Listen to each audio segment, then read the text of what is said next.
Imagine a palace wrapped in velvet shadows. The air smells faintly of incense and tension. Outside the great windows of Greenwich Palace, the Thames glides in silence, unaware that history is about to begin again, not with a cheer, but with a hush. It is the morning of September 7th, 1533. The halls are expectant, lined with anxious courtiers. Inside, Anne Boleyn, the second wife of the famously impatient King Henry VIII, gives birth to her long-awaited child. For months, England has buzzed with speculation. The king dreams of a son, an heir who will secure the Tudor dynasty. For generations to come, prophecies swirl, astrologers whisper, but when the infant arrives, a hush falls over the chamber. No cheers, no celebratory bells, only stunned silence. The baby is a girl. They name her Elizabeth. To some, she is a disappointment, a failed promise wrapped in swaddling cloth. To others, a fragile inconvenience born of ambition and defiance. Her mother, Queen Anne, had risked everything to rise from lady-in-waiting to queen. But now, without a son, her position is suddenly delicate, dangerous. Yet for all the court's disappointment, Elizabeth enters the world with quiet strength. Her hair is red like fire, her eyes alert and wide. Even as an infant, she seems to observe more than she should. The midwives whisper that she is a curious one, a watcher, a listener. She is, after all, the daughter of two of England's most formidable figures, Henry VIII, the fiery monarch who tore the country from the Pope's grasp, and Anne Boleyn, a woman of rare intellect and unshakable will. From the very beginning, Elizabeth is born into conflict, crowned not with celebration, but with complexity. As days pass, celebrations are modest. No great tournaments are held in her honor. No statues unveiled. The court offers polite congratulations. But in private, many shake their heads. A girl cannot inherit the weight of England. Or so they believe. Still, Anne Boleyn holds her daughter close, whispering lullabies into her tiny ears. She tells Elizabeth that she is not a failure, not a mistake. She is a spark, a beginning. Anne believes, or wants desperately to believe, that her daughter's destiny will not be small. But time is unkind. In less than 3 years, the woman who once dazzled the English court will find herself imprisoned in the Tower of London, accused of adultery, incest, and treason. The charges are fabricated, political. The sentence is final. One cold morning, Anne Boleyn is led to a scaffold. She wears a gray gown and a steady gaze. Her executioner, brought from France for his skill, wields a sword, not an axe. The blade falls. Silence follows. And somewhere, far from the noise and blood of court, her little daughter Elizabeth plays alone in a quiet room, too young to understand, too young to grieve, but not too young to be marked. The death of Anne Boleyn does not only leave Elizabeth motherless, it renders her illegitimate in the eyes of the law. Her status is stripped, her title erased. She is no longer a princess. She becomes simply Lady Elizabeth. Her cradle, once surrounded by silken music, is moved to distant country estates. Her world becomes smaller, quieter, yet she watches how people speak around her. Or don't. She listens to the sounds that follow her father's name. She feels the chill in the air when her mother is mentioned. Even as a toddler, Elizabeth is learning what it means to live in the margins of power, not forgotten, but never fully accepted. There are no lullabies now. Only tutors, caretakers, and whispers. And still, Elizabeth does not fade. She listens. She remembers. She stores it all away, every glance, every silence, every lesson learned in the spaces between words. For while her title may have been taken, something far greater begins to grow in its place. A quiet, burning awareness of the world and her place in it. The death of Anne Boleyn did more than end a life. It shattered the delicate illusion of security that had once wrapped around her child like swaddling cloth. One moment, Elizabeth was the daughter of a queen. The next, she was a symbol of scandal, a name that drew sideways glances in the palace halls. Her father, Henry VIII, moved on quickly. Within days of Anne's execution, he married Jane Seymour, his third wife. Quiet, demure, everything Anne was not. The court pivoted. Paintings were removed, tapestries replaced, documents rewritten. And Elizabeth? She was left behind like a page torn from a book no one wanted to read again. She was only 2.5 years old. Stripped of her title as princess, Elizabeth was no longer the shining heir, no longer the future. Instead, she became something inconvenient. A child who reminded the court of a queen they wanted to forget. And yet, she was still a Tudor, still blood of the king. And so she could not be banished entirely. She was moved from palace to estate, from nursemaid to tutor. No longer held close, but not cast out.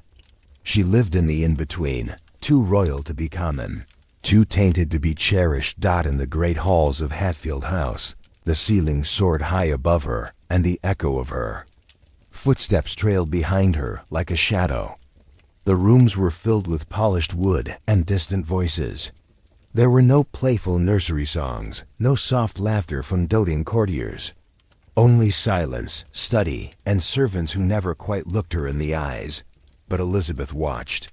Always watched. She saw how power moved, not in declarations, but in glances. How those who smiled often did so only when someone else was watching. How names changed, how alliances shifted, how fear dressed itself in courtesy. She was young, yes, but not naive. There was something in her, a quiet intellect, a flickering awareness, that began to take root. Her caretakers noticed.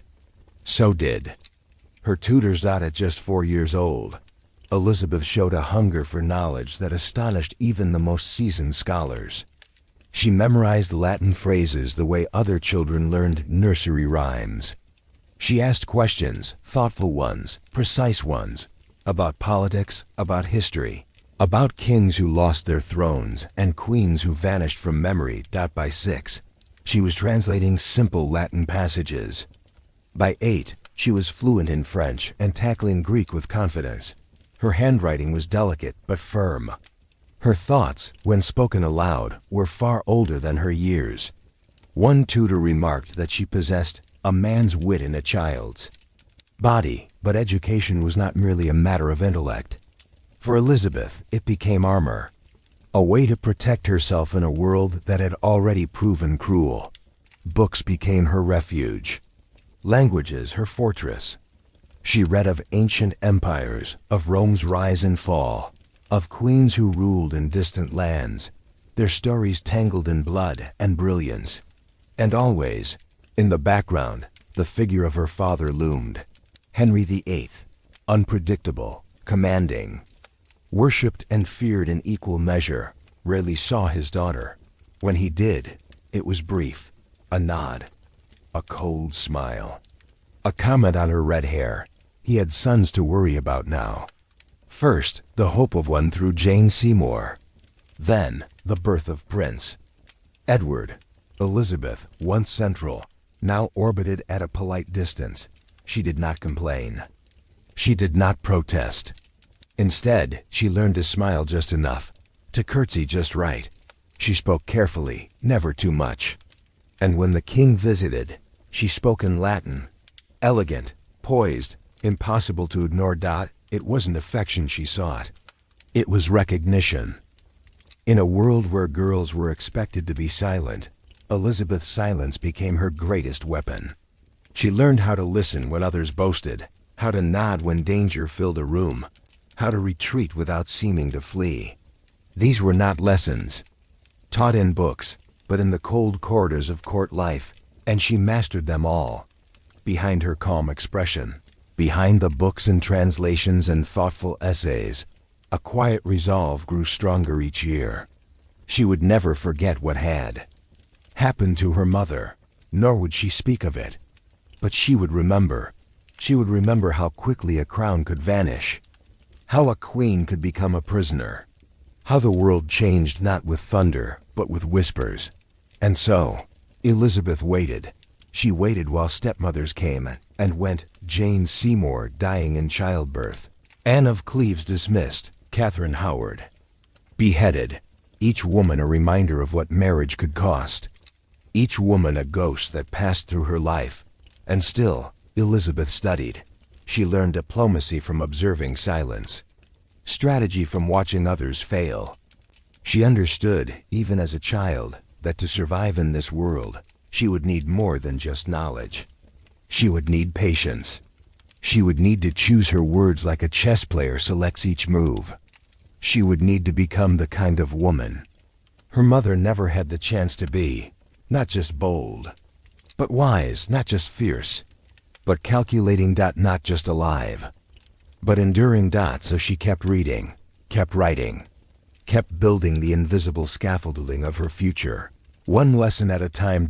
And though no one saw it, not her distracted father, not the shifting court, not the fading portraits of queens past, something was growing, a mind sharper than any blade, a will forged in fire and silence. And deep within her, a promise began to take shape. One day, they would remember her name. The countryside air was gentler than the sharp winds of court. At Hatfield and other grand but quiet estates, the trees rustled without whispering secrets, and the halls echoed not with plots, but with the slow ticking of time. It was in this quiet, in the absence of royal celebration or maternal affection, that Elizabeth began to become something formidable. She was a girl of contradictions, young yet serious, isolated yet observant, silenced yet endlessly listening. There was nothing outwardly rebellious about her, and yet everything about her was in quiet defiance. Not of her father, not of his throne, but of the fate that others had assigned to her. She woke before the sun most days, her breath clouding in the chill of early morning as she moved through routines with near monastic devotion. Study was not a punishment, but a sanctuary. Her tutors, some of the finest minds in England, found themselves startled by the intensity of her focus. She didn't just learn Latin, she thought in it. She didn't just read Cicero, she argued with him. She memorized verses in Greek, translated Italian plays into English, and debated theology with a calmness that unnerved even the most seasoned scholars. Elizabeth understood that knowledge was not just a virtue, it was a weapon.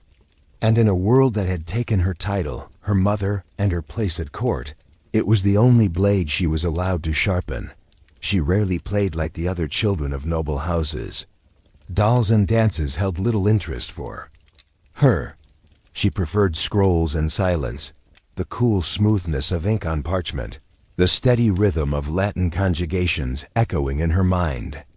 She wrote letters elegant and precise, addressed to no one, as though rehearsing for a future that had not yet arrived. And she watched. Always she watched. The adults around her rarely saw her as a threat. They spoke too freely. They forgot that children listen and remember. She absorbed everything, the expressions hidden behind flattery, the swift glances exchanged when certain names were mentioned, the chill that entered a room at the mention of her mother. And behind her composed gaze, she stored each moment like a grain in a growing vault of memory. Her half-brother Edward, the king's long-awaited son, was born when she was just 3. Her sister Mary, daughter of Henry's first wife, remained ever distant, older, Catholic, and suspicious. Elizabeth lived between them, a silent figure with no clear place. Too Protestant for Mary, too female for succession, too brilliant to ignore. She learned early that the throne was not a prize easily earned. It was not given with kindness or held with love. It was a dangerous thing, one that devoured those who reached for it without caution. And so she never reached, not visibly. Instead, she built herself like a cathedral, slowly stone by stone. Each lesson laid with care, each moment of restraint another pillar of resolve. She did not speak of her mother, not even when others did. The name Anne Boleyn was said in lowered voices, a warning wrapped in memory. But Elizabeth remembered the stories, the books Anne once read, the French customs she brought to court. In the mirror, Elizabeth saw her face, the same eyes, the same fire, and never flinched. She began to cultivate a mask, though she didn't yet know it had a name. A calm smile that revealed nothing. A steady voice that betrayed no trembling. She could respond with elegance and warmth, even when her heart raced. She knew when to speak, and more importantly, when not to. Power, she had learned, was most dangerous when it went unseen, and yet there were moments, brief, flickering, when the fire within her showed. Once, during a lesson on Roman emperors, a tutor asked what kind of ruler she believed made the strongest legacy. She paused, her gaze turning not to the book, but to the window beyond. "Not the one who rules with fear," she said softly, "but the one who survives it." The room fell silent. No one corrected her. No one dared doubt as she moved into her teenage years. The shadows around her grew deeper. Henry's court changed constantly. New queens, new advisors, new enemies. Elizabeth remained far from the center, yet never completely forgotten. She received gowns of fine fabric, letters from officials, the occasional command to appear at court. And when she did, she was a vision of composure, dressed modestly, eyes lowered, every movement measured. But behind that mask, she observed everything. She watched how Catherine Howard, young and beautiful, lost her head for foolish flirtations. She saw how even those crowned with pearls could be dragged to the scaffold. And she understood with growing clarity that her survival depended on balance. She could not be too silent, or she would be forgotten. But she could not be too bold, or she would be feared. She became a master of subtlety, a dance of expression, posture, and tone. A young woman who could charm without revealing, impress without boasting, exist without threatening. And yet, she was learning to threaten in ways others didn't see. In her letters, she quoted Ovid and Seneca with a grace that made seasoned men pause. In her essays, she wove politics into poetry, argument into elegance. She corresponded with ambassadors, read the histories of monarchs, and studied law alongside languages. She knew one truth, deeper than any doctrine, that the world she lived in had no room for a woman who ruled with feeling. She would have to rule with something colder, something quieter, intellect, discipline, the ability to outlast. The seasons turned. The leaves outside her chamber shifted from green to gold to bare. She grew taller. Her voice deepened, still, soft but now commanding. Servants began to bow a little lower. Advisors spoke to her with a touch more care. Whispers followed her, not just because of who she was, but because of what she might become. And all the while, she said nothing of ambition. She made no claims, she asked no favors. She lived like a shadow stitched to the fabric of England, present but unnoticed by those who did not look closely. But those who did, those who paid attention, saw something they couldn't explain. Spark held in silence, a storm waiting beneath the stillness. A girl who read too much, smiled too little, and remembered everything. They didn't know whether to fear her or pity her, but they would remember her, and she would make sure of it. The Tower of London does not sleep. Even in stillness, it breathes, a slow, heavy breath that seems to echo off stone and steel. Its halls, damp with age, remember things. They remember footsteps that never came back, prayers left unfinished, names that once echoed and then vanished. In the spring of 1554, those walls prepared to remember a new story. Elizabeth was 20, not yet a queen, not yet a legend. Just a young woman with a sharp mind and a famous name, too clever for her own safety, too close to the throne to be ignored. Her half-sister Mary now wore the crown. Mary, the daughter of Catherine of Aragon, the child of a marriage Rome had blessed and England had rejected. A devout Catholic, Mary had watched Elizabeth from a distance all her life, a Protestant symbol, the child of Anne Boleyn, the girl who bore the mark of her mother's scandal. For Mary, Elizabeth was more than kin. She was a threat. When whispers began to rise, whispers of plots, of rebellion, of Protestant factions rallying against Mary's rule, Elizabeth's name floated among them like a leaf caught in a swirling current. No proof, no direct involvement, but enough to stir suspicion, enough to summon fear. They came for her at dusk. No loud accusations, no violent arrests, just a quiet arrival, a gentle command, and a carriage that waited to take her not to court, but to the tower. As the gate closed behind her, Elizabeth said nothing. She looked up at the looming walls and breathed slowly. Somewhere deep in the stone was a memory, her mother's memory. Anne Boleyn had walked here once, smiled perhaps at the guards, waited for mercy that never came. Now her daughter followed her footsteps. Inside her cell, the light was dim. The air smelled of moss and old iron. The guards did not speak to her. Meals came cold and silent. She was allowed paper and ink, but even that was rationed. She spent hours sitting by the narrow window, watching the ravens circle above. Their wings cut the sky like warnings. She did not cry. Instead, she wrote carefully, thoughtfully. Letters addressed to her sister, words folded in humility, sprinkled with sorrow, yet carved with precision. She pleaded her innocence without arrogance. She professed loyalty without desperation. Every sentence was a thread, delicately spun. One wrong word could tighten the noose. One wrong phrase could echo like a confession. She knew that. So she waited. Days blurred into weeks. The corridors remained quiet. Occasionally, footsteps passed. Once, a priest came to offer her comfort. She listened politely and thanked him. She accepted his prayers but asked for no absolution.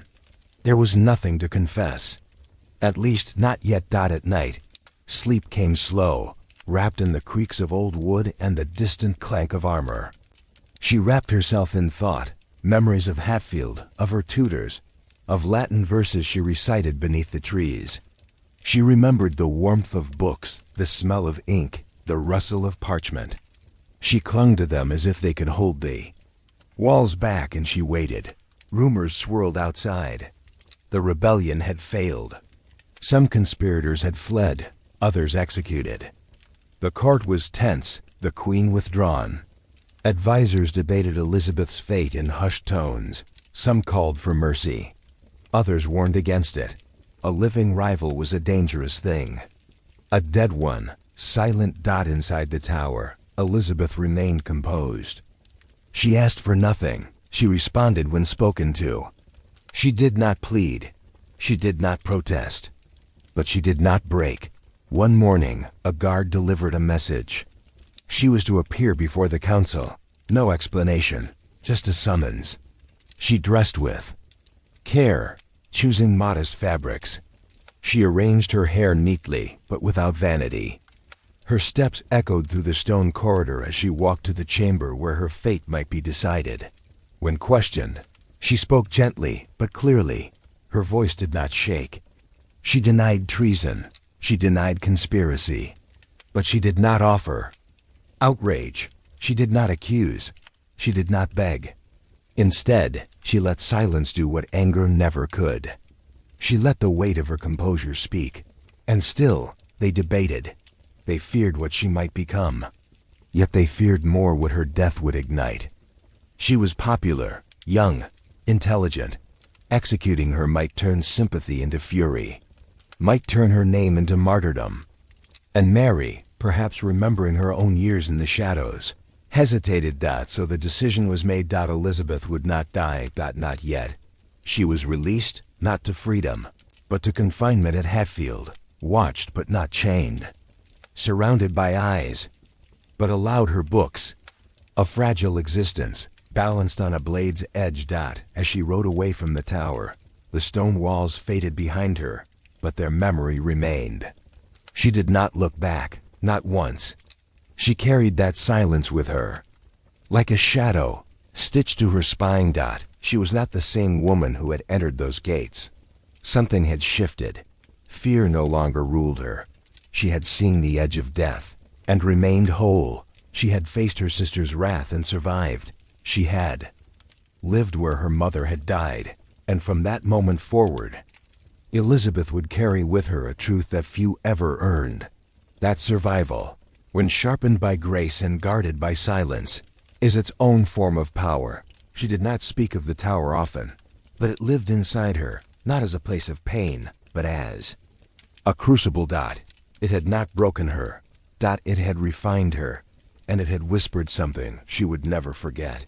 One day, the crown would return. And when it did, it would rest on a head that had once bowed beneath its sharpest shadow. Morning came quietly over London, gray and damp, the way it so often did. But this morning was different. A hush had settled over the city, not of fog, but of waiting. The bells of Westminster had not yet rung. The messengers had not yet ridden. But already people could feel it. Something had shifted. Something was ending. Queen Mary was dying. Inside her chambers at St. James's Palace, the woman once known as Bloody Mary faded in silence, surrounded by prayers and worry. Her reign had been marked by fire and fear, by trials and executions and the desperate attempt to restore a faith long abandoned. But the flames she lit did not purify. They burned. And now, as her strength slipped away, so too did her hold on a divided kingdom. She had no child, no heir of her own flesh. And though she had spent her reign weary of the girl with red hair and quiet eyes in her final hours, Mary knew what must be done. England needed a monarch, and the crown, like fate, would fall where it must. Far from the palace, Elizabeth waited at Hatfield. She had heard the rumors. Whispers carried on servant footsteps. Tense silences from advisors who now visited more often. No one said it aloud, but the question hung in every room like a suspended breath. Is it time? And then one morning it arrived. Not with trumpets, not with cheers, just a knock at the door. 3 riders stood in the cold. Their cloaks were soaked with dew. One stepped forward and bowed deeply, his voice quiet but clear. "Your Majesty," he said, "the Queen is dead." For a moment Elizabeth said nothing. She stood beneath the bare branches of an autumn tree, the wind brushing her cheek like a hand from the past. And then she spoke, not to the men, but softly to herself. "This is the Lord's doing," she murmured, "and it is marvelous in our eyes." The ride to London was slow, measured, deliberate. She did not rush toward the throne. She allowed the moment to unfold like ceremony, like ritual. The people lined the roads, not in roaring mobs, but in still clusters, eyes wide, caps in hand. Some bowed. Others simply watched, unsure if they were seeing a monarch or something more. She rode on a white horse, its hooves muted by the soft mud of November. The air smelled of wood smoke and damp leaves. The sky hung low, as if waiting for her command. And Elizabeth, dressed simply, her face composed, looked straight ahead. When she entered the capital, the bells finally rang. Deep and solemn, they filled the streets like waves. Children ran behind her procession. Elders knelt. Market stalls emptied. For once, London paused. The city that had so often consumed its queens now bowed its head to one. She entered the palace not as a guest, but as its rightful mistress. There was no delay. Within days, her counselors gathered. The Privy Council stood before her, these men of power, of property, of experience. And yet, as she entered the chamber, it was they who bent the knee. She was only 25, but the way she stood tall, still, eyes unwavering, there was no doubt. She was already a queen. The coronation was set for January. The people needed time. So did the court. There were questions to answer, factions to soothe, alliances to test. But Elizabeth moved through those weeks with astonishing poise. She chose her advisors carefully, drawing from the old guard and the rising minds. William Cecil, calm, brilliant, loyal. became her most trusted secretary. Others followed: Walsingham, Bacon, men who understood not just governance but vision. She did not rush reform. She did not swing the pendulum wildly. She restored. The Church of England, yes, but gently. She sought compromise where her sister had demanded obedience. She valued peace over vengeance. She had seen what zealotry had cost, and she would not pay that price again. On the morning of her coronation, the sky was pale and cold. Westminster Abbey loomed like a cathedral of breath held still. Inside, the air was thick with incense, golden, with candlelight. Elizabeth entered wearing robes of white and crimson, her shoulders squared, her chin lifted. The great crown, heavy with jewels, with history, with blood, weighted. She knelt. She was anointed with holy oil. The prayers rose like incense. And when she stood again, the crown upon her head, something shifted not just in her, but in the very air of England. A woman now held the throne. Not as a bride, not as a regent, not as a shadow to a husband, but alone. Outside the abbey, the people roared. Trumpets blared. Flags waved in 1,000 hands. And Elizabeth, now Gloriana too. Some simply smiled, not a wide smile, not boastful, but calm, as if she had always known this moment would come, as if it had simply taken time to arrive. Later, when asked how she felt that day, she said little, but those who were there remember her walking among the crowd, reaching out with her gloved hand, her face lit by torchlight, her steps steady on muddy ground. She did not rise like lightning. She rose like the sun. The crown had found its new head. But the kingdom it ruled over was cracked, not yet shattered, but close. England in 1559 was no gilded tapestry. It was a patchwork of wounds stitched hastily by faith, fear, and the failures of kings and queens before her. The throne was firm, but the ground beneath it trembled. Elizabeth knew this from the very beginning. She saw it in the cautious smiles of her council. She heard it in the bitter muttering of foreign ambassadors. She read it in the long silences, between lines of courtly flattery. Hers was not a nation at peace. It was weary, suspicious, exhausted from war and fire and the slow, choking grip of poverty. The country bled quietly, not from open battlefields, but from within.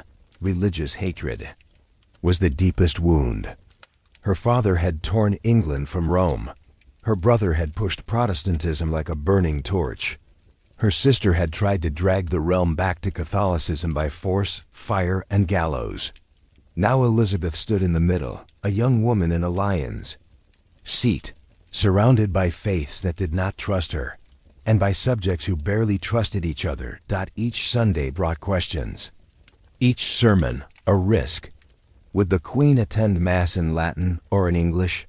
Would she restore the old ways or continue the reforms? Would she punish the priests or protect them? She answered with silence at first. Let them guess. Let them wait.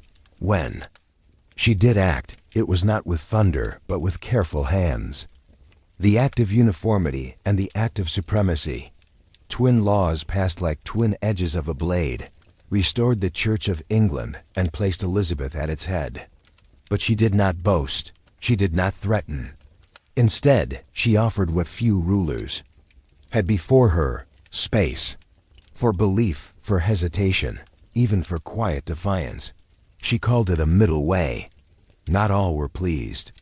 Some whispered that she was not devout enough, others that she was too indulgent. But she moved steadily through the storm of opinions, never lingering long in any one current. She did not pretend to be a prophet, only a queen. And while the clergy bickered and the foreign envoys grumbled, Elizabeth turned her gaze elsewhere, to the quiet suffering of her people. The treasury was nearly empty. Trade routes were weak. Farmers struggled with failing crops. The poor crowded into cities where disease crept along cobblestones. There were no easy answers, no sudden miracles. But Elizabeth understood that the appearance of control could be as powerful as control itself. she held court with intention. She traveled, not hidden behind high walls, but out among her subjects. When she entered a town, she walked its streets. When she received petitions, she read them aloud. When she visited villages, she smiled and spoke with the old and the forgotten. To them, she was not just a queen. She was a figure of strange familiarity, aloof but visible, distant yet present, and they noticed. Her portraits began to appear in homes and workshops, pinned beside saints and charms. Her name was whispered not with fear, but with a cautious affection. She was called Good Queen Bess, not because she had yet achieved greatness, but because she had not betrayed the hope that greatness might come. But the weight of the crown was heavier than her smile could hide. Her counsel pressed her constantly on one issue: marriage. She was young, desirable, the last tutor. A queen without a husband was, to them, a walking contradiction. How could she rule without a king beside her? How could she secure peace without heirs? How could she be both woman and sovereign without being claimed? They offered her names: foreign princes with golden titles and suspect motives, dukes with large armies, counts with long bloodlines. Even the King of Spain, widower of her sister, sent flattering letters scented with diplomacy. And to man. She entertained the proposals.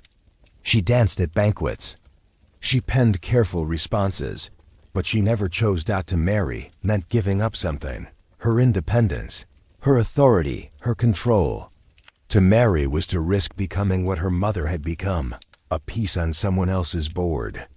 Elizabeth had learned. What happened to queens who trusted too easily? She had seen too many wives become warnings. So she remained unwed, and the court whispered. They whispered about her childhood friend Robert Dudley, whose presence at her side grew increasingly constant. They whispered about ambition, about secrets, about passion and restraint. But Elizabeth said nothing. She let them talk. Let them wonder. Let them think she might marry someday. It was a promise she never made, and a power she never surrendered. Meanwhile, across the sea, other monarchs watched. Some scoffed at the idea of a woman ruling alone. Others plotted ways to challenge her. The Pope declared her a heretic. Catholic factions in England dreamed of rebellion. Armies on the continent considered invasion. But Elizabeth, still young and untested, stood her ground. Not with arrogance, not with cruelty, but with unwavering calm. She understood something they did not: that power was not always in the sword, or the husband, or the pulpit. Sometimes power was in patience, in silence, in knowing when to wait, and when to speak, in making your enemies guess, again and again, and tiring them with their own doubt. So she ruled, not with thunder, but with steady rain. Not with fire, but with light that glowed slow and enduring. She walked through storms with her eyes open and her head high, and though her kingdom was wounded, divided, uncertain, it had begun to breathe again, not in harmony, not yet, but in possibility, within the walls of Whitehall, Hampton Court, and Richmond. Something began to shimmer, not just gold leaf on carved ceilings or the rustle of silk gowns sweeping over stone floors, but something subtler. It was a mood, an atmosphere, a quiet revolution carried not by armies but by art. Elizabeth's court had become a stage, and like all stages, it needed drama, it needed elegance, it needed eyes watching, and most of all, it needed a queen who understood how to hold attention. Elizabeth understood. She was not merely a monarch. She was a symbol, a performance, a living myth that unfolded in slow, deliberate acts. Her presence was carefully crafted, always precise, always luminous. She wore gowns of shimmering cloth, encrusted with pearls, embroidered with suns and moons, stars and serpents. Each pattern a message, each jewel a word. When she entered a hall, the air shifted, conversation softened, hands stilled. Every step she took echoed like a line of poetry, and yet, beneath the glamour, there was calculation. Elizabeth had turned her court into theater and herself into its star. She knew that in a world where her power was still questioned, where she reigned without a husband, without an heir, and surrounded by enemies foreign and domestic, image was not vanity, it was survival. Poets flourished under her gaze. Playwrights hung on her approval. Scholars dedicated treatises to her intellect, even as musicians composed songs to her virtues. She allowed herself to be praised, adored, almost deified, but always just out of reach. She became Gloriana, the Virgin Queen, England's shining Diana in human form. Untouched, untouchable, eternal, and in that space between legend and woman she ruled. The court pulsed with energy. Courtiers exchanged secrets in the glow of candlelight. Pages darted through galleries carrying coded notes. Suitors composed verses of longing, and painters immortalized moments that had never quite happened. Dances were choreographed like military formations, each bow a maneuver, each glance a declaration. Yet while others played their parts, Elizabeth played all of them. She was the center on which they revolved, not always visible, but always present.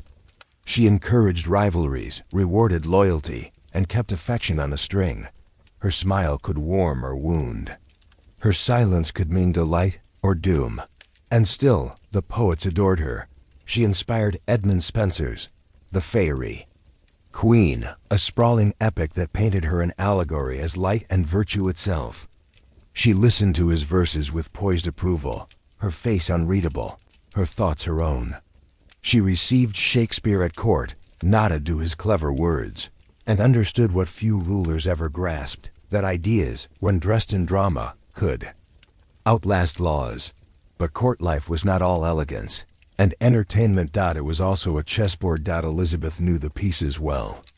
She moved them when she must. She watched as noble families jostled for place, as ambassadors from Spain, France, and the Holy Roman Empire competed for favor. She smiled at all of them, promised nothing, gave little, and gathered everything. At the heart of the intrigue, there was Robert Dudley. They had known each other since childhood. Now he was master of the horse, always near, always attentive. Rumors curled around them like smoke of love, of promises, of late-night conversations. By flickering torchlight, Elizabeth allowed the whispers. She never denied, never confirmed. Perhaps she loved him. Perhaps she did not. But what mattered was that the world believed she might.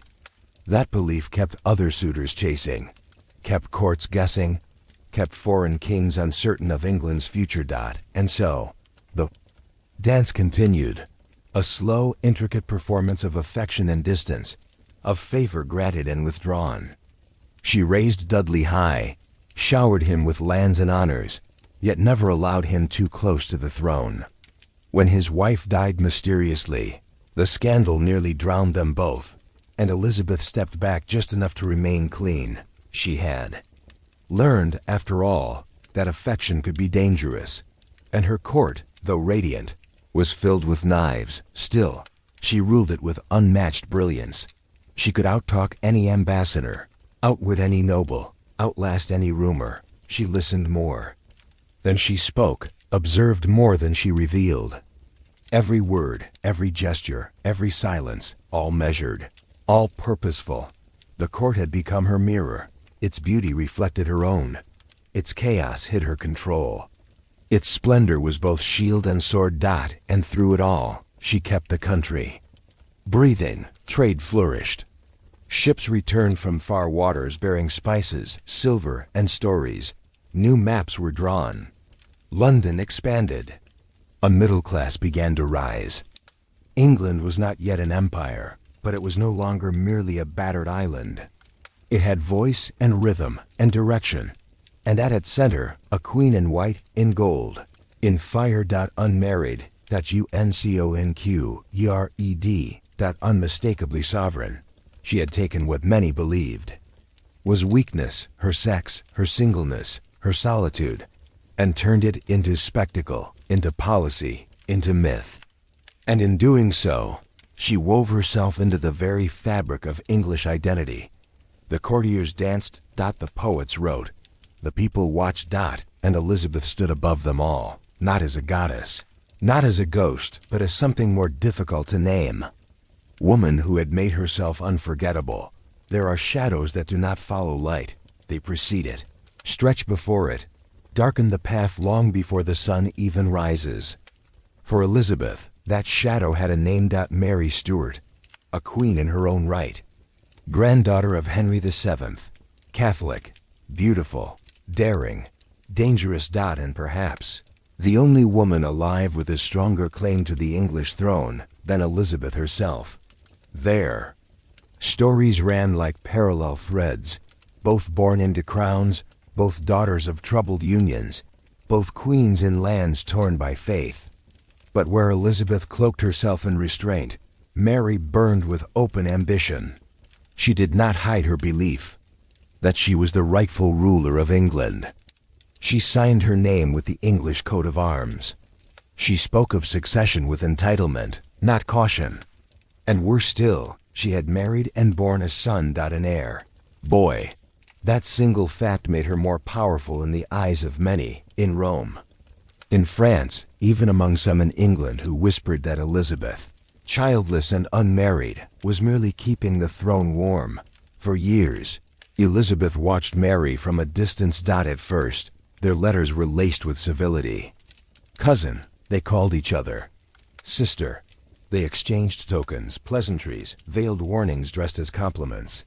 But beneath every word flowed a current of suspicion. Then came the fall. Mary's reign in Scotland unraveled like a tapestry pulled loose by too many hands. Her second husband, Lord Darnley, was murdered under mysterious circumstances. The house where he stayed exploded, his strangled body found in the garden. Not long after, Mary married the man many suspected of the crime, the Earl of Bothwell. Scandal bloomed like nightshade. The Scottish lords rebelled. Mary was imprisoned. She escaped. She raised an army. She was defeated. And then she fled across the border into England, into Elizabeth's realm, into her hands.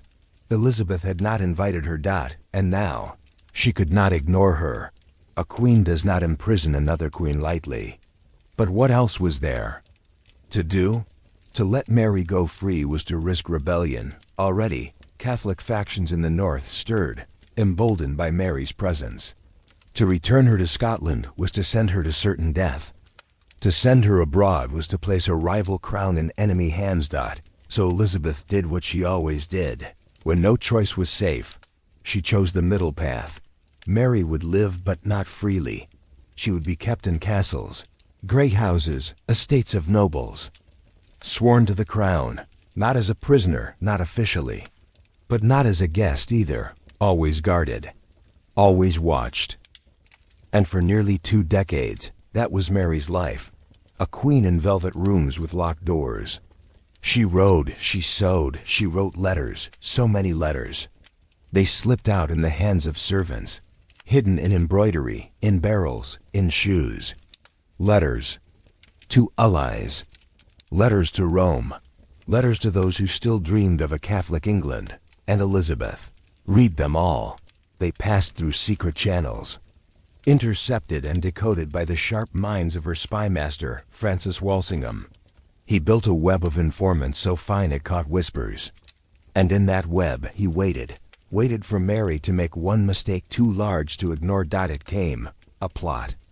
Planned to assassinate Elizabeth, to raise an army, to place Mary on the throne. The letters revealed everything, names, dates, promises. And Mary's own hand, signing her approval. Elizabeth was shown the evidence. Black ink on white paper. The final betrayal, no longer veiled in courtesy. And still, she hesitated. To sign a death warrant was no small thing. This was not a nameless rebel. This was a queen. A cousin, a mirror in many ways. To execute Mary was to end not just a threat, but a reflection of what Elizabeth herself might have become, had her own choices, broken another way. But hesitation could not hold forever. the warrant was signed. On a grey February morning in 1587, Mary Queen of Scots walked to the block.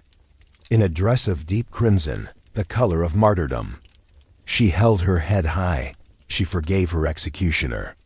And when the axe fell, the world felt it. So did Elizabeth. She wept when she heard. Whether for guilt, for fear, or for the part of herself she had buried with Mary, no one knew. But something changed. Elizabeth had ruled with grace and cunning. Now she ruled with a certain solitude. The shadow of Mary had been long and cold. But with it gone, the throne stood more exposed than ever.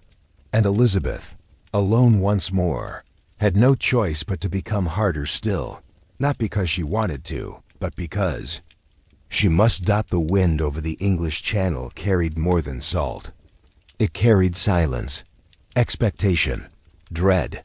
In the summer of 1588, every breeze seemed to whisper the same word from the south. Armada. It had been building for years, not just the ships, the men, the iron, but the reason. Spain, once a reluctant neighbor, had become a brooding rival.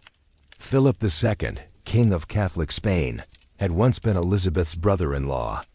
Now he was her most determined enemy. To him, Elizabeth was a heretic, an impostor, a woman who defied the Pope and wore the crown without a husband, without children, without shame. She had refused his proposals, supported Dutch rebels, encouraged pirates, or as her captains called themselves, privateers, to plunder Spanish ships, heavy with New World gold. And then there was Mary Stuart. Philip had mourned her execution like a brother might mourn a saint. Her death to him was reason enough. So the ships came, over 130 vessels, many towering like cathedrals on water, laden with soldiers, cannons, priests. The plan was simple: sail up the Channel, link with Spanish forces in the Low Countries, and deliver a crushing invasion to the heart of Protestant England. Elizabeth had known it would come. She had watched the storm gather with that same calm that so often masked calculation. She had prepared, quietly, efficiently, not with great fanfare, but with grit. Ports were fortified. Beacons were placed on high hills to signal enemy approach. Men were trained. Ships were refitted. Still, compared to Spain, England was outmatched. Fewer ships, fewer guns, no standing army. But Elizabeth had something Spain did not. She had England, not just the land, but the people. She had earned their loyalty not by lineage, but by presence. She was their queen in the truest sense, not distant, but near, not cold, but real. And when the moment came, she did not hide in palaces or retreat to safe stone towers. She rode to Tilbury. There, on the banks of the Thames, where soldiers gathered in makeshift camps, and the sky hung heavy with gray promise, Elizabeth appeared in armor. Not full plate, not the battle dress of a knight, but enough: a gleaming breastplate over a white gown, a plumed helmet in her hand, a sword at her side, mostly ceremonial, but bright in the morning sun. She rode a white horse. Its hooves struck the earth with steady rhythm. And as she moved through the ranks of men, archers, farmers, sailors, nobles, they fell silent. She stopped, looked at them. Thousands of eyes met hers, and then she spoke. Her voice, clear as the banners that fluttered behind her, carried not just words, but something else: resolve. I know I have the body of a weak and feeble woman, she said, but I have the heart and stomach of a king, and of a king of England too. They cheered, some wept, others simply stared, unable to speak. It was not just the speech that stirred them, it was the sight. A queen among them, not behind walls, not behind men, among them, ready to fight, ready to fall, if need be. It did something no army ever could. It gave them purpose. And when the Armada arrived, that purpose mattered. The Channel boiled with sails and smoke.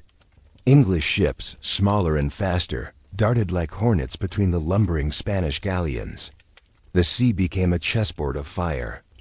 cannon blasts echoing over the water like thunder. Francis Drake, John Hawkins, and the other sea captains knew their enemy's bulk was its weakness. They harassed the Spanish, scattered their formations, used fire ships to sow confusion. The weather, too, turned traitor. Rough winds and shifting tides favored the home fleet. The Spanish plan unraveled. They never linked with their allies. They never set foot on English soil. The Great Armada was driven north, around Scotland, then battered by storms off Ireland. Of the original fleet, barely half limped home. England, against all odds, had held. There were no parades, no triumphant arches. Elizabeth did not strut in victory. She simply returned to London, as calm as ever, the weight of glory worn as quietly as the weight of fear had been. But something had changed. Europe watched, stunned. A woman had stood against the mightiest empire in the world and had not only survived, but prevailed. England, too, began to believe, not just in the Queen, but in itself. For the first time in living memory, it felt like more than a cold island on the edge of Europe. It felt like something greater. A nation, a force, a future. And at its center, not a conqueror with bloodied hands, but a queen in armor who fought with courage, with clarity, and with conviction. The Armada had come with fire, but Elizabeth had answered with flame of her own. The thunder had passed. The sails had vanished beyond the horizon. The shores of England stood uninvaded, untouched. And Elizabeth, now in her mid-50s, remained on her throne, undefeated, radiant, alone. They called it the Golden Age. Not just for the absence of war, but for the flowering of something rarer, imagination. A country once divided by fire and faith now found its identity in words and paintings, in the curves of ship hulls and the gentle curve of lute melodies played under summer windows. But Elizabeth knew that peace was never simple. Victory had made her a legend. The defeat of the Spanish Armada lifted her from sovereign to symbol. Ballads were sung in her name. Coins bore her face in polished profile. Poets invoked her in breathless allegory. Gloriana, Estria, the Virgin Queen. And yet, for all the praise, the reverence, the flickering of torches at court masques performed in her honor, she remained a woman in a world that never stopped. Asking why she stood alone. The question of marriage, once a storm cloud above her reign, had faded into a mist of what-ifs and lost opportunities. The suitors were gone now, some dead, some crowned elsewhere, some simply forgotten. Her youth, once a shield and a weapon, had softened into memory. She no longer needed to deflect with a smile or delay with charm. Time had spoken for her. She had chosen her path, and it had cost her more than most could guess. Robert Dudley, her dearest companion, her almost love, had died not long after the Armada. His death struck her like a sudden frost. She locked herself in her chambers for days. When she emerged, the glow had dulled slightly. The court noticed, though no one spoke of it. She kept his last letter in a box beside her bed until her dying day. One by one, others followed him into the long dark. Her trusted counselors, the men who had helped her build her reign stone by stone, Cecil, Walsingham, even Essex, whose wild ambition and final rebellion had broken her heart more than she ever admitted. They all vanished like the stars. At dawn, she stood longer than all of them. Perhaps that was her curse. Time, like politics, is a patient opponent. It does not attack. It erodes. The fire of Elizabeth's court grew cooler. The music remained, but its tempo slowed. The pageantry never vanished, but its brightness faded gently, like a candle's flame nearing the end of its wick. And still, she ruled, with an iron will wrapped in velvet words. Foreign affairs demanded less war, more watchfulness. England's ships roamed farther, brushing the shores of the Americas, India, distant isles whose names sounded like lullabies in Parliament. Trade flourished. London swelled. The middle class, merchants, artisans, thinkers, rose steadily. A New kind of English pride emerged, that it wasn't built on conquest, that it was built on curiosity, that behind every celebration, every progress through the countryside, where villagers threw flowers at her feet, Elizabeth carried the weight of absence. No husband, no child, no heir. She said once, not in public but in a private letter, that she was married to England. And it was true. The throne was her partner, the nation her child, the crown her constant companion. She wore it, not just on her head, but in her bones. And she bore it with a grace few could match. But grace does not quiet the silence of empty halls. In her final years, Elizabeth grew quieter. Her brilliant gowns still dazzled, but they weighed heavier on her shoulders. The once sparkling eyes dimmed, not with sorrow, but with distance, as if she were already peering into another world beyond the window panes of Richmond Palace. She no longer danced. The music still played, but she stood beside it now, hands folded, lips unmoving. Even the courtiers, once eager and bright with clever games, began to change. A new generation whispered through the tapestries, impatient, bold, hungry for change. They bowed, of course, they obeyed. But they did not revere her the way their fathers had. She saw it. She felt it. And yet, she did not waver, because Elizabeth had never ruled to be loved. She ruled to endure, and endure she did. Long past wars and suitors, past betrayals and celebrations, she remained the face of England. Her face, lined now with time, yet still formidable, continued to appear on coins, in paintings, in the imagination of a country that could no longer remember what it had been without her. But the body, though queenly, was still mortal, and slowly it began to tire. Still she walked the palace gardens, leaning lightly on a cane. Still she read reports late into the night, candles burning low. Still she listened to the sea through open windows, not with the ears of a strategist, but with the soul of a woman who had once watched ships return from victory after the storm. There is often stillness, and in that stillness, there's a kind of beauty. The seasons moved quietly now. No trumpet, no triumph. Just the steady hush of wind through leafless branches and the slow folding of days into night. Richmond Palace, once filled with laughter and measured debate, had grown still. Elizabeth walked its halls like a shadow of herself, not diminished, but translucent, as though the world around her had solidified while she continued drifting.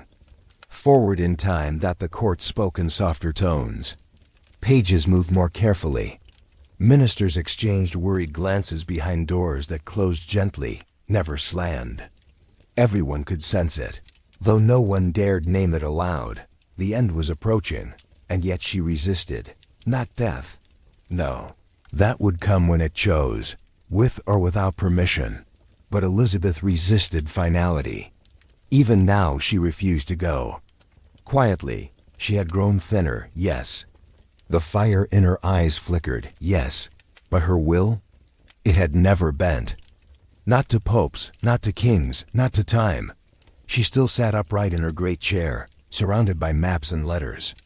She still read reports, sometimes aloud, her voice hoarse but unwavering. She still requested news from the ports, the colonies, the universities, as if the world still needed her opinion to turn properly. Perhaps it did, but her hands trembled more now.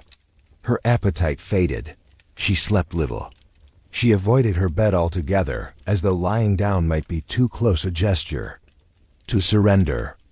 Instead, she sat in her cushions, wrapped in layers of velvet, her fingers resting lightly on the carved arms of her chair. She would not lie down, she said, for fear she might not rise again.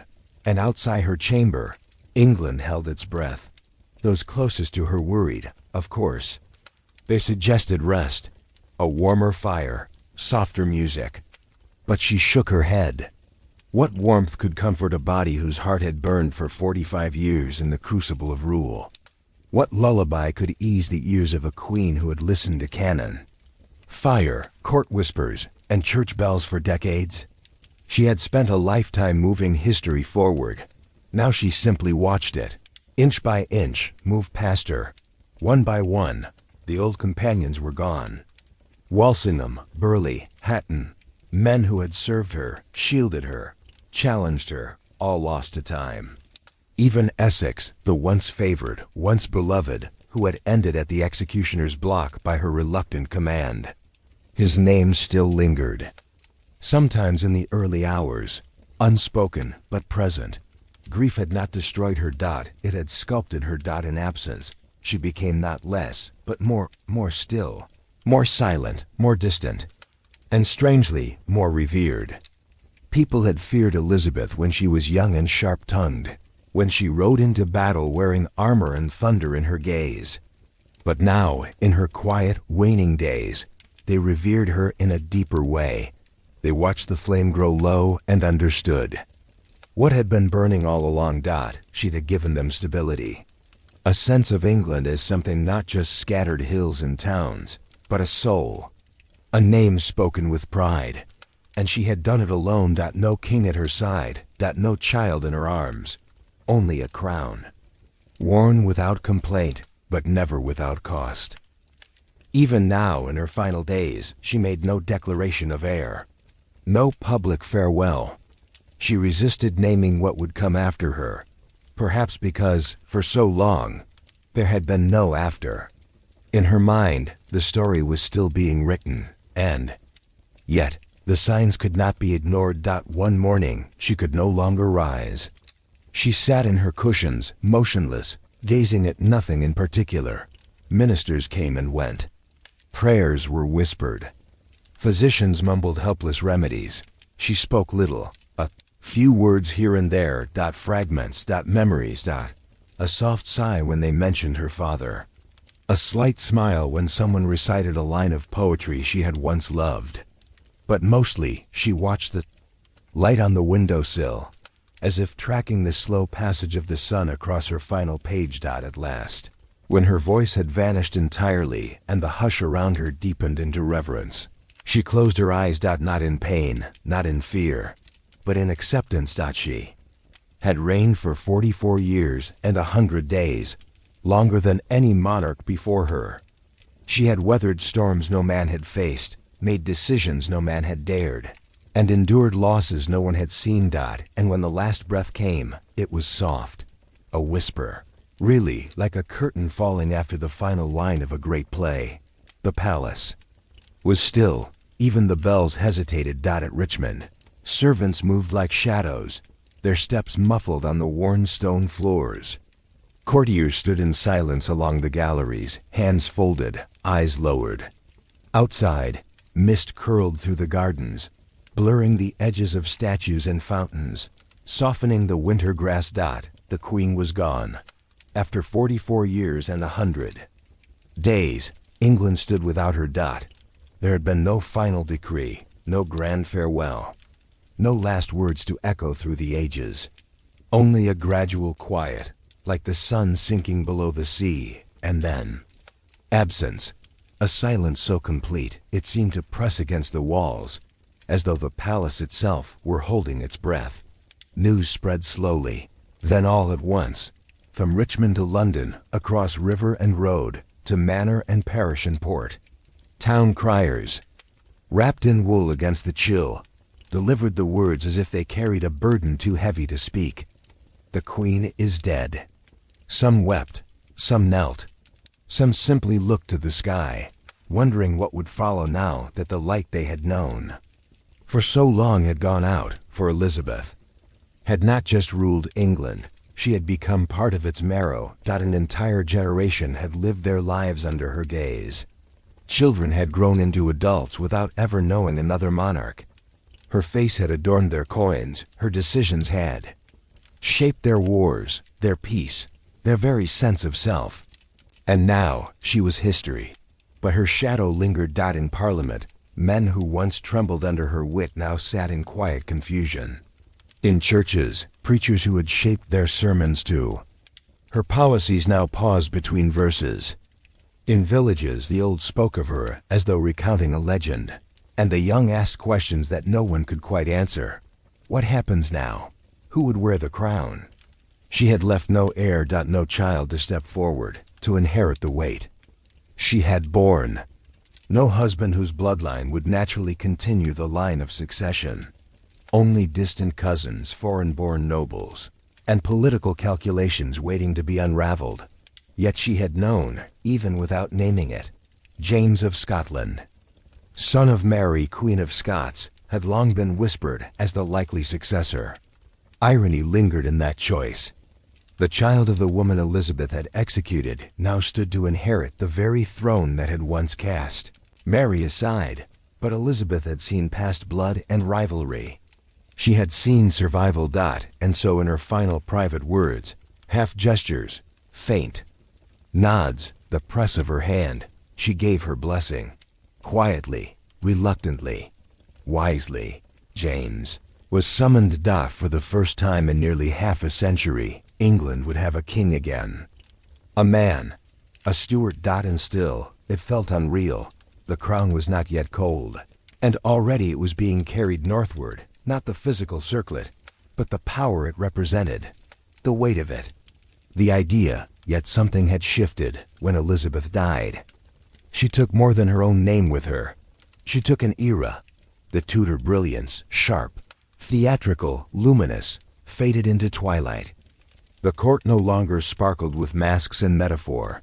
The language of politics began to change. The poetry softened. The laughter turned inward. Even the air seemed different. And across the land, people did not only mourn a monarch, they mourned the passing of something more delicate, a mood, a presence, a rhythm. Elizabeth had been more than queen. She had been England's balance, its performer and protector, its myth and mirror. She had ruled not through lineage but through presence, not through armies but through endurance. Now, the throne stood full again, but not quite the same. James would sit where she once stood. He would speak in a voice less theatrical, more cautious. He would sign laws and lead councils and christen heirs, but he would not be her, because how could anyone be? In the royal chambers, her gowns remained folded in cedar chests. Pearls still gleamed in locked cabinets. Portraits hung where she had once sat beneath them. Her voice, though gone, echoed faintly in the hush of palace halls and beyond the court. In taverns and marketplaces, in churches and schools, her memory became something untouchable. A woman who had defied all expectations, who had ruled alone and yet never been isolated, who had refused to marry and yet left behind generations of loyalty, who had no children and yet became mother to a nation. In time, they would call her Gloriana. But in the days just after her death, she was simply gone. And England, though strong, though ready to carry on, could not help but pause. To listen to the silence she left behind, to feel the shape of her absence, and to whisper her name, not as a ruler, but as a memory that refused to fade. Long after the bells stopped tolling, her name remained. It lingered in the folds of velvet tapestries, in the gold leaf of books no longer opened, in the careful brushstrokes of portraits that refused to fade. It echoed down cobbled alleys and along riverbanks where barges once carried her in royal procession. It hovered in the hush of scholars' pens and the hush between actors' lines, where even silence seemed to borrow its dignity from her. Elizabeth. The name no longer needed a title. No need for the First, or the Virgin Queen, or Gloriana. Simply Elizabeth. A word that, for generations, would summon more than a monarch. It would summon an age, and what an age it had been. The English Renaissance. Shakespeare, Marlowe, Spencer, their quills danced in her reign. The stage had found its voice. The printed word had found its power. Sea captains had traced the edge of the known world and returned not just with spices and gold, but with stories that would bloom into empire. It was as if the very spirit of discovery, of imagination, had felt safe to stretch its wings beneath her gaze, and it had not been by accident. Elizabeth had understood that. Power was not only in the sword or the coin, it was in myth, in memory. in the shape of a story told again and again until it became truth. She let herself be painted not merely as queen, but as icon, immortal, ageless, radiant, a moon among stars. A sun that cast no shadow, some might call it vanity. But it was strategy. Because Elizabeth knew something many rulers never learn. That to rule well is not only to lead, but to last. To be remembered. And so she became more than human. Not to those who knew her closely. They had seen her temper, her tears, her loneliness, her sharpness and softness alike. But to the people, to the poets, to the world beyond court, she was a figure carved in marble and flame. Even in her absence, she ruled. After her death, generations looked back and found comfort in her reign. Compared to the chaos that followed, civil wars, foreign entanglements, dynasties rising and falling, her era shimmered with a glow that hindsight only deepened. The Golden Age. They called it. A time of clarity, of pride, of something like magic. As though England, for one long moment, had held its breath and become something greater. Not because of conquest, but because of identity. And at the center of it all, a woman. Not a queen made by marriage. Not a puppet of noble men. But a woman who, through wit and endurance, through patience and defiance, wore the crown as no one else could. Her legacy was not only in policy or war, but in possibility. She had shown that strength could be quiet, that leadership could be clever, that solitude, when chosen, could be a form of power, that being underestimated could be a gift. And that history, though often written by men, could be led by a woman if she dared. Over time, statues rose. Schools bore her name. Ships and cities, even whole continents, whispered her legacy in the winds of their sails. And in the minds of those who dreamed beyond their station, she became a symbol of resilience, a reminder that one could be shaped by hardship and still walk with purpose. And yet, for all the grandeur, perhaps her true legacy was simpler. She had survived, when so many expected her to fail, when others felt a scandal. To steal, to schemes, she endured, alone, but not broken, watchful, but never withdrawn. A woman in a man's world who refused to vanish, and instead made herself impossible to ignore. To live is one thing. To be remembered is another. Elizabeth had done both. And so even now, in quiet libraries and old chapels, in the glimmer of candlelight, on worn stone floors, her name is still spoken, sometimes in reverence, sometimes in curiosity, but always with a sense of something just beyond reach. Not merely a ruler, but a rhythm, a presence. An echo that does not fade. The page had turned, but the ink was still wet. Elizabeth was gone, and yet her presence lingered like the final note of a song, too pure to ignore, too faint to hold. Across the land, the people whispered her name even as a new one was being spoken in courtrooms, and Chapel. James. King of Scotland, son of Mary, Queen of Scots, the child born into exile, now called to rule the land that had once hunted his mother.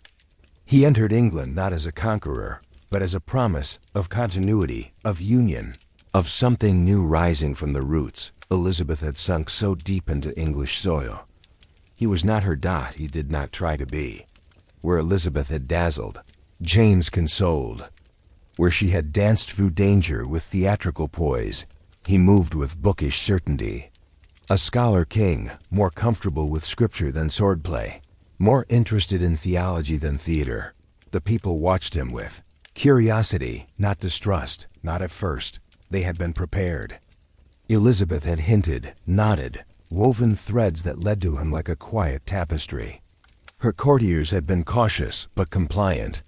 And so when James arrived in London in 1603, he was welcomed with cheers, banners, bells.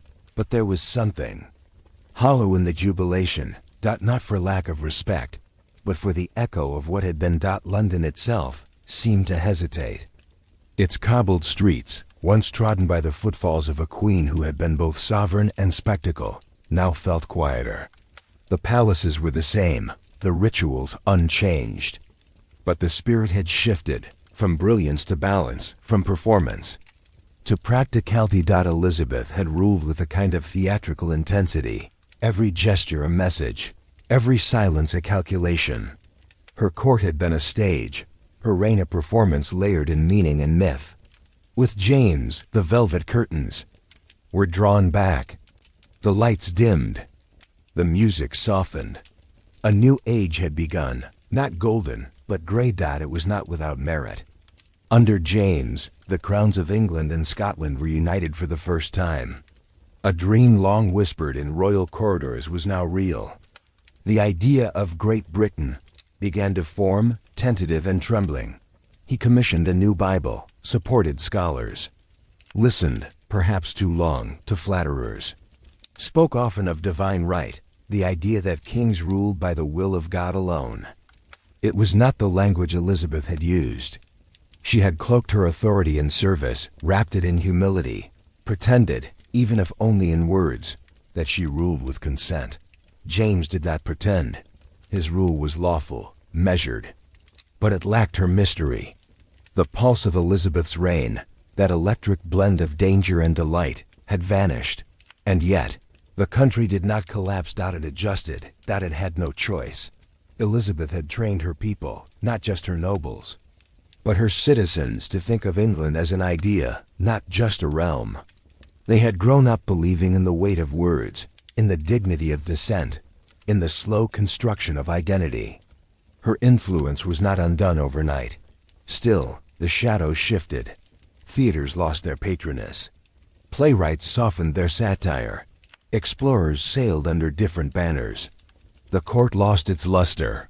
Where Elizabeth had filled rooms with her presence, James filled them with policy.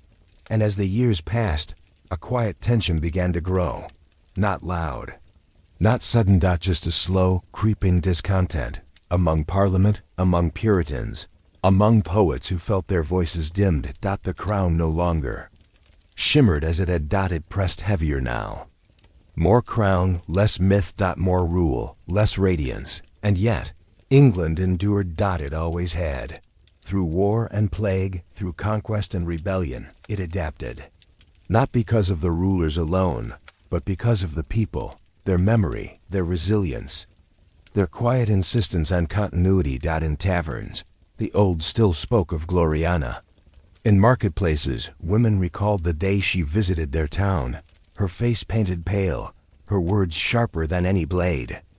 In churches, preachers sometimes quoted her prayers instead of James's sermons. Not out of defiance, but out of longing. Because a legend leaves footprints you cannot sweep away. And though England had a new monarch, it had not yet left the age it loved most. The age of a queen who had ruled with words, with wit, with will alone.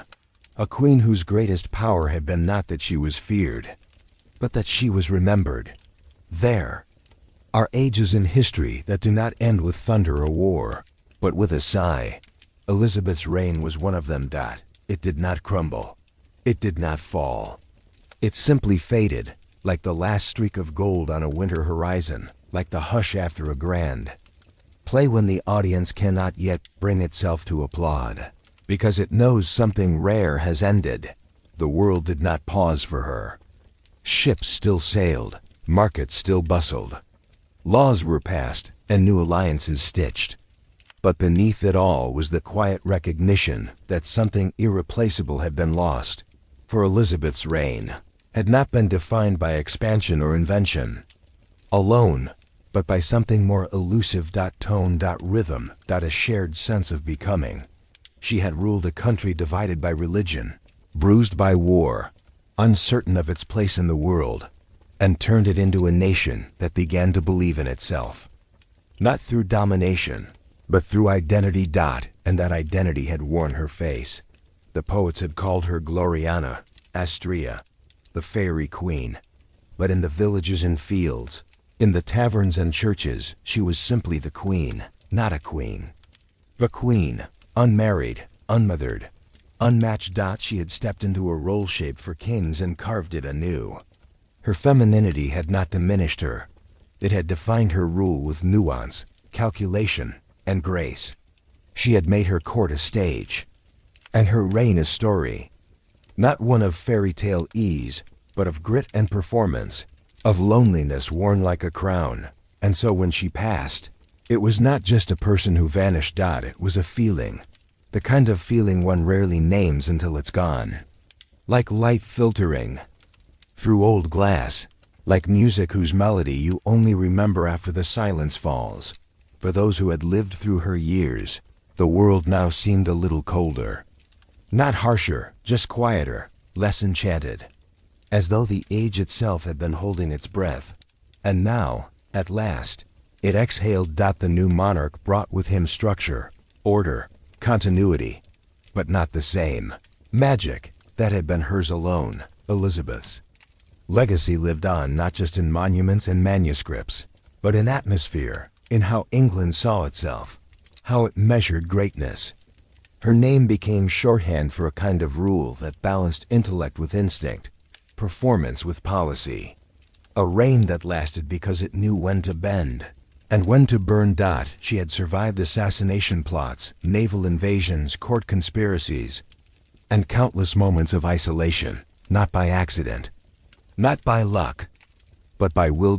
And when the final chapter of her story was written, it did not need embellishment. History had already gilded it. In time, her portraits would hang in galleries across centuries. Her speeches would be taught in schools. Her signature would be pressed into dusty pages. But more than that, her memory would nestle in the hearts of those who yearned for clarity, for a ruler who spoke plainly and ruled surely, even when alone. And yet, she would never fully belong to history books, because Elizabeth lived not just in facts, but in myth. In the hush before a stage play begins. In the silence of a midnight reader lingering on a line of Shakespeare. In the flicker of candlelight across polished gold, in the rustle of silk down a gallery floor, in the distant toll of a bell. Some legacies are built in marble and stone. Hers was built in memory. Imagine, the night after a storm has passed. No thunder. Now, no wind. Just the scent of damp earth, the occasional drip from a rooftop, and the distant rustle of trees finding their stillness again. That is the feeling England carried after Elizabeth. Not grief, exactly. Not joy. Something quieter. Something softer. A gentle hush that settled into the bones of a nation too proud to cry, but not too proud to feel. In the quiet corridors of Hampton Court, where she once danced beneath tapestries and torchlight, only whispers remained. A scent of rose oil, perhaps, or the faint creak of a wooden stair she had once descended in ceremony. Her rooms were empty, yes, but not abandoned. They were remembered. Even time slowed here, as if unwilling to sweep her away too fast. Outside the palaces, the people adjusted. A new king reigned, new voices rose in Parliament, new dramas unfolded in the theater. Yet across village hearths, in the flickering glow of firelight, older folk still spoke of her time, not with formality, but with warmth. As one recalls spring after a long winter, children asked what she looked like. Like no one else, some would say. And truly, how could one describe her? Not just the high collar or powdered face, not just the jeweled fingers or the iron will. Elizabeth had become a feeling, a rhythm in the nation's breath, a golden echo that made things seem steadier when spoken aloud, even now when the world has grown louder, with cities that never sleep, with screens that flicker endlessly, with lives moving far too fast. Her legacy remains oddly calm, not lost, not dusted over, but suspended, like a lullaby hummed without knowing the words. Like candlelight caught in stained glass, the story of her reign, when told properly, doesn't shout. It does not blaze with conquest. It glows. It glows in the remembered courage of a woman who chose not to marry for politics, who held her own against men who doubted her, who turned solitude into strength, who never gave England a son, but gave it something harder to define, Something like faith in its own reflection. In that sense, her final gift was not what she built, but what she allowed England to imagine. Not a nation ruled by sword, but by speech. Not one crowned by bloodline, but by brilliance. And when at last the story ends, as all stories must, it does not close with a clatter, but with a slow turning of the page. One last glance over the shoulder. A final whisper of a name once carried by trumpets and now passed gently from voice to voice, like something sacred. Elizabeth. Still there. Still watching. Still shining quietly in the dusk, where memory and myth intertwine. And in the softness of that twilight, the story finally rests.